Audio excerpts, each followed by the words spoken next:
Olá, queridos, que Deus abençoe. Eu sou o pastor Wellington, sejam bem-vindos ao nosso canal.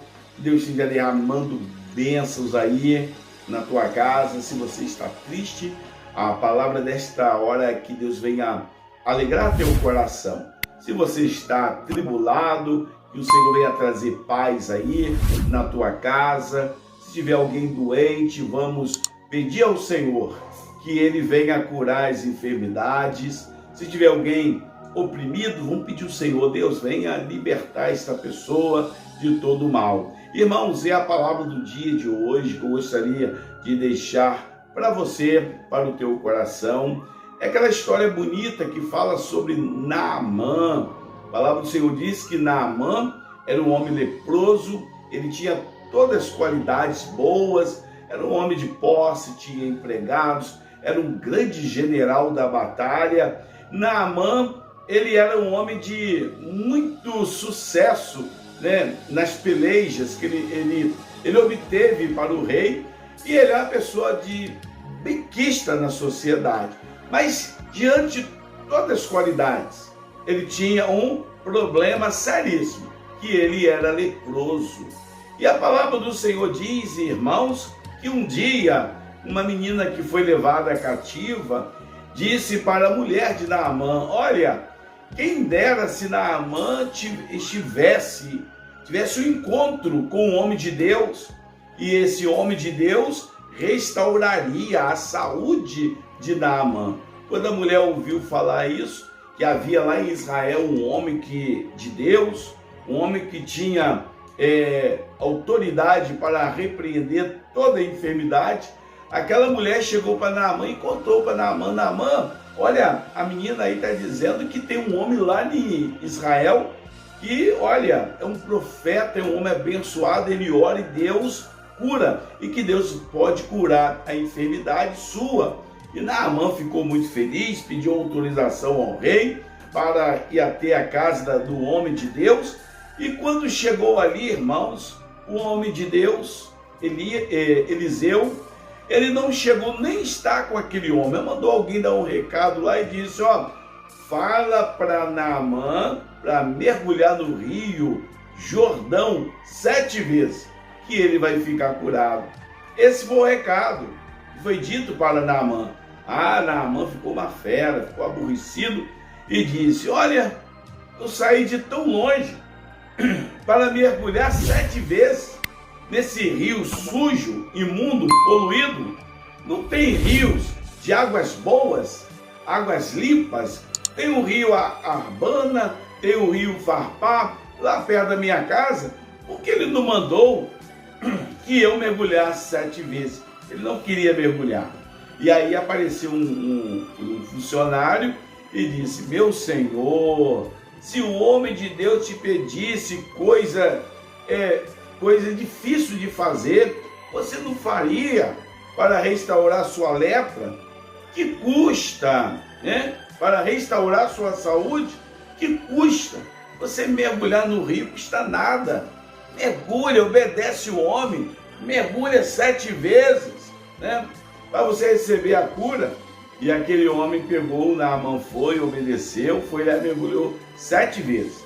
A Bíblia diz que quando ele terminou, na última vez, a pele dele estava totalmente sarada. A Bíblia diz que a pele dele estava como o rosto de criança, de bebê recém-nascido. Não tinha nenhuma espinha sequer. E aquele homem ficou maravilhado pelo milagre que Deus operou na vida dele. Irmãos, é o que esse versículo, esse texto quer nos ensinar. Tem várias mensagens que a gente pode tirar desse versículo, desse texto.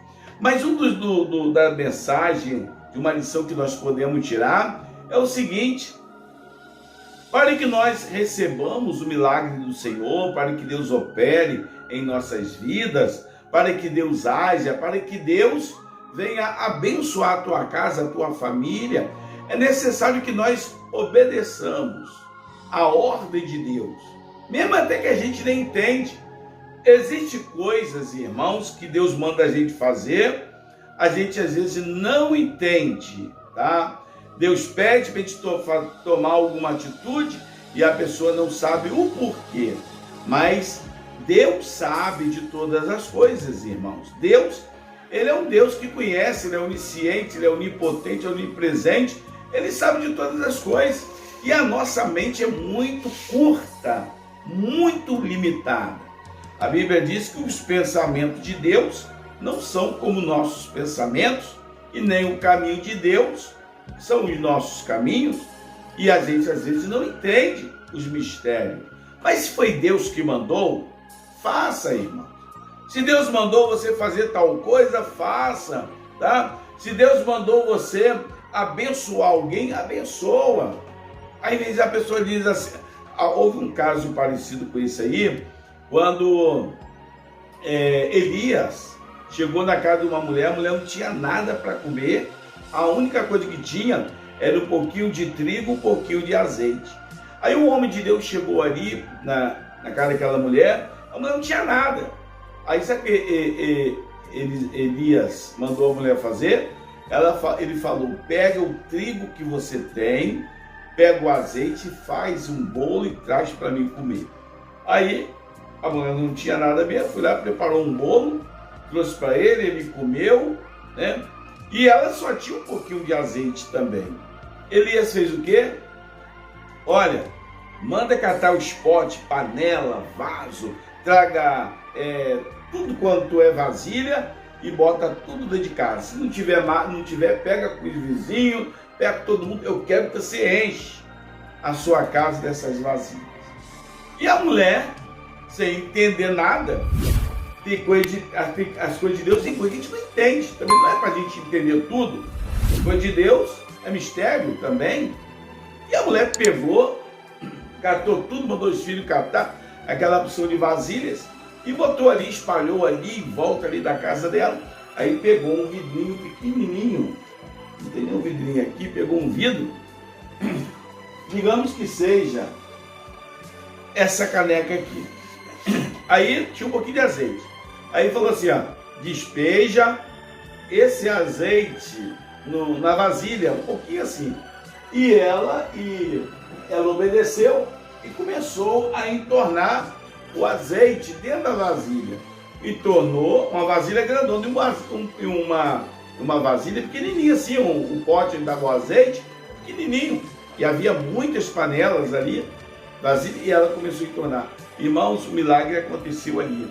Ela começou a entornar o azeite descia, caía na vasilha, um recipiente pequenininho, e a vasilha grandona, e começou a entornar, e o azeite não parava de descer, encheu a primeira panela, encheu a segunda, a terceira vasilha, encheu as tábuas, encheu todos os recipientes que estavam ali naquela casa. Quando estava chegando no final, Elias perguntou, tem mais alguma vasilha aí para a gente continuar entornando aí o azeite?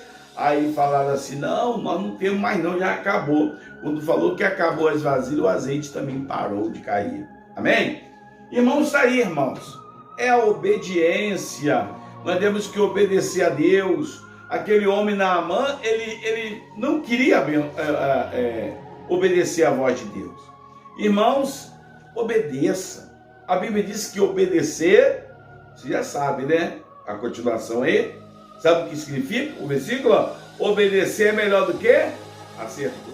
Sacrificar, diz a palavra de Deus. Obedecer é melhor do que sacrificar. E quando nós obedecemos a Deus, irmãos, milagres acontecem. Aconteceu com Naamã, aconteceu com a mulher do azeite, vai acontecer na tua vida também.